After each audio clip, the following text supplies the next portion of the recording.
Coup de gueule du jour. Vous avez dû apprendre comme moi très récemment que des soignants suspendus avaient été convoqués dans le cadre d'auditions libres dans les gendarmeries et dans les commissariats afin de déterminer s'ils n'auraient pas commis un certain nombre d'infractions. On leur reprocherait notamment d'avoir commis du travail dissimulé. En effet, pour rappel, les soignants qui n'ont pas satisfait à l'obligation vaccinale contre la Covid-19 sont suspendus sans rémunération depuis le 15 septembre 2021. Suspendus sans rémunération, cela signifie qu'ils sont considérés comme toujours en activité, donc pas d'allocation chômage, pas d'aide sociale, et surtout, pour les agents publics, il y a une obligation d'exclusivité.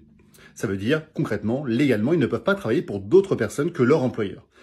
Les cons ça au sous, c'est même à ça qu'on les reconnaît, disait Michel Audiard, et en ce domaine, le gouvernement fait preuve d'excellence.